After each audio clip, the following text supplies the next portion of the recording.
अस्सलामुअलैकुम दोस्तों, मैं हूं उमैस मुनीर। आप देख रहे हैं हमारा YouTube चैनल। दोस्तों, पाकिस्तान एक बहुत बड़ी तबाही से बच गया है। एक बहुत बड़ा हमला जो कि पाकिस्तान के ऊपर प्लान किया गया था, हमारे यौम दिफा को लेकर, वो बर वक्त कार्रवाई करते हुए नाकाम बना दिया गया है। कौन सा हमला पाकिस्तान के ऊपर किया जाना था, उसको कैसे नाकाम बनाया गया है, आज की वीडियो में ये तमाम तर कहानी आपके सामने रखेंगे और आपको बताएंगे कि 3 सितंबर को चाइना वो करने जा रहा है जिसको लेकर दुनिया इस वक्त खौफजदा है कि आखिर चाइना ने ये किस तारीख साज लम्हे की तैयारी कर ली है। परेड का सुन लिया होगा आपने कि चाइना 3 सितंबर को एक वन डे परेड करने वाला है, जिसके लिए इस वक्त तैयारियां जोरों शोर से जारी हैं।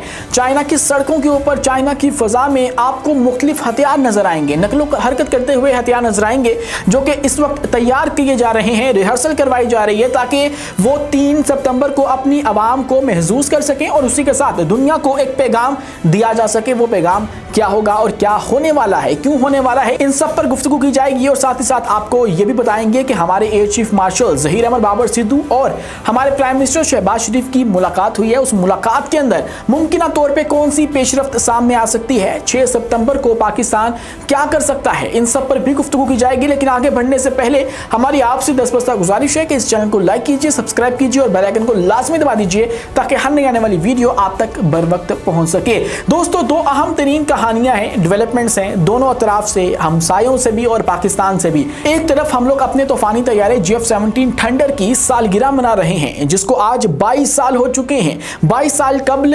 2003 के अंदर अगस्त के महीने में इसने अपनी पहली परवाज भरी थी और उसके बाद ये अपनी तरक्की के मनाजिल तय करता चला गया और आज इसकी 22वीं सालगिरह है, जिसको पाकिस्तान के अंदर मनाया जा रहा है, उसको याद किया जा रहा है। तो दूसरी जानिब हमारे हमसाए अपने सबसे ज्यादा पुराने तैयारे MiG-21 को रिटायर कर रहे हैं, उसको अपनी सर्विस से निकाल रहे हैं और उसके लिए भी एक बहुत बड़ी जो तकरीब है वो मुनाक़द की गई और उसके अंदर फिर उनके जो एयर चीफ हैं वो भी आए और उन्होंने भी चंद जुमले जो हैं वो अदा किए। लेकिन ये वो तैयारा है जो कि इनकी रीढ़ की हड्डी तस्वुर किया जाता था, लेकिन उसके बाद फिर दुनिया इसको उड़ता हुआ ताबूत कहने लगी। ताबूत क्यों कहने लगी? क्योंकि ये वो तैयारा है जो कि अपना सबसे गंदा रिकॉर्ड रखता है। जहाँ फिर इस तैयारे का रिकॉर्ड गंदा है या फिर जो इनकी भारतीय फजाइया है उसकी कारकर्दगी में कोई मसला है। इसने 400 एक्सीडेंट करवाए हैं, मतलब अपनी सर्विसेज में 1960 में जब भारत ने इसको खरीदा उसके बाद से लेकर आज 2025 तक इसने 400 के करीब जो एक्सीडेंट्स हैं वो करवाए और उसके बाद 200 के करीब जो पायलट्स हैं उनकी कैजुअलिटीज रिपोर्ट हुई कि 200 पायलट्स मरे, 400 एक्सीडेंट हुए। उसके नतीजे में कोई सिविलियंस या निचली जो आबादी है वो तबाह हुई। वो अलग से आपको यहाँ पे पता होना चाहिए कि पाकिस्तान के अंदर जो इनके तैयारे आए थे जिसके नतीजे में फिर ऑपरेशन स्विफ्ट रिटॉर्ट को याद किया जाता है, वो भी यही तैयारे थे और पाकिस्तान ने भी इनको गिराने का, इनको मारने का जो शर्फ है वो हासिल कर रखा है और अभिनंदन इन्हीं के अंदर बैठकर आए थे और फिर बाद में चाय पीते हुए वापस लौटा दिए गए थे। तो इस तरह का इनका ट्रैक रिकॉर्ड है और जिसके ऊपर आज जो इन्होंने एक बहुत बड़ी तकरीब मुनक्कद की है वो तो कर दी, लेकिन इनको ये नहीं अंदाज़ा कि आगे इनके साथ क्या होने वाला है।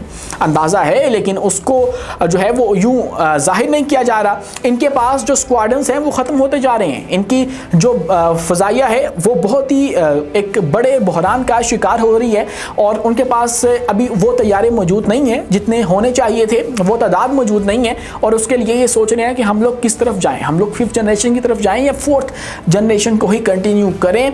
क्योंकि पाकिस्तान का जो J-35 है उसकी खबरें बार बार इनके लिए एक डरावना ख्वाब बन चुकी हैं। उसके बाद चाइना की जो इस वक्त की डेवलपमेंट है खासकर डिफेंस को लेके वो इनके लिए एक बहुत बड़ा चैलेंज है। तो ऐसे में इनके लिए चूज़ करना बहुत ज़्यादा मुश्किल है। दोस्तों, इसी के साथ अगर बात की जाए तो 3 सितंबर अगले महीने के आगाज़ में ही चाइना एक परेड करने जा रहा है और ये वन डे परेड होगी जिसके लिए बहुत सी तैयारियां इस वक्त की जा रही हैं।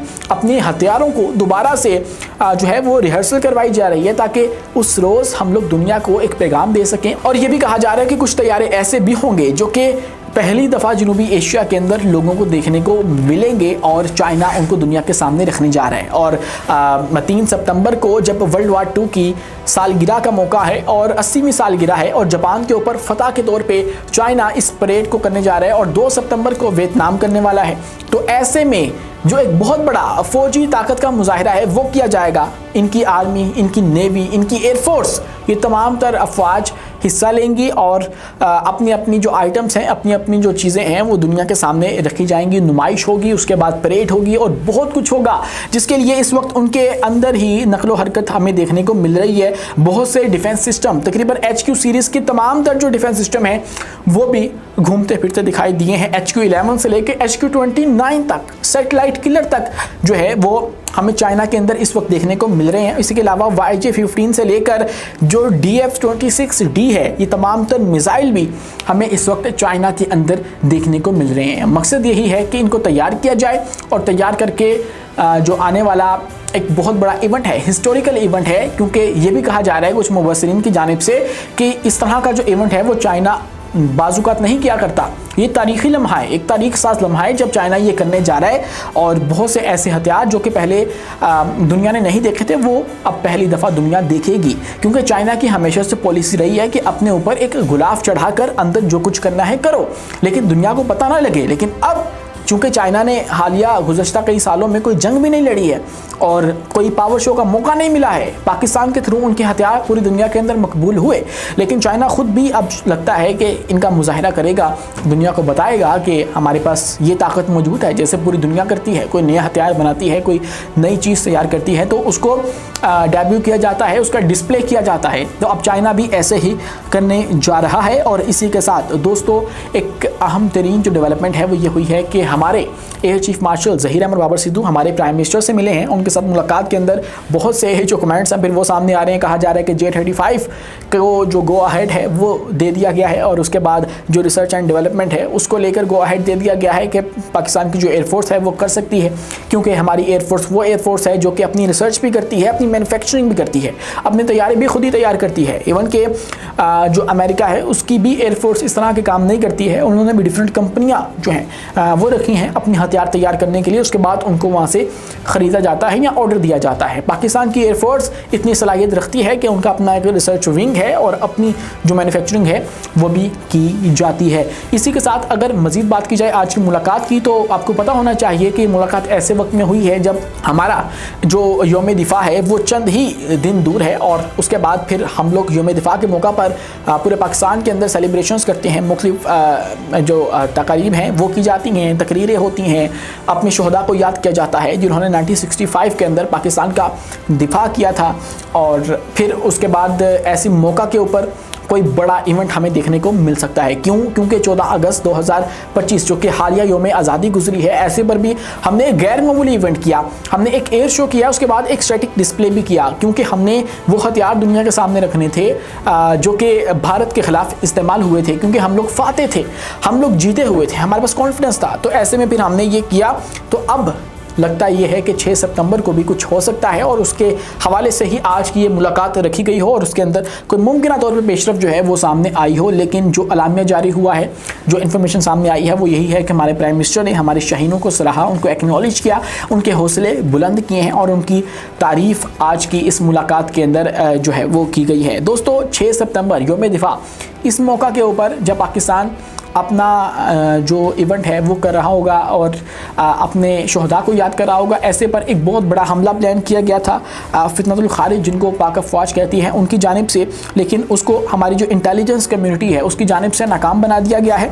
एक रुकन एजेंसी ने इस्लामाबाद में 6 सितंबर यौम दिफा के मौका पर बड़े दहशतगर्द हमले को कबल इस वक्त नाकाम बना दिया है और दहशतगर्द बहुत बड़े जो बम धमाके हैं उसकी प्लानिंग कर रहे थे, जिसके लिए उन्होंने suicide vehicle borne improvised explosive device की तैयारी जो है वो कर रखी थी, उसके जरिए हमला करना था।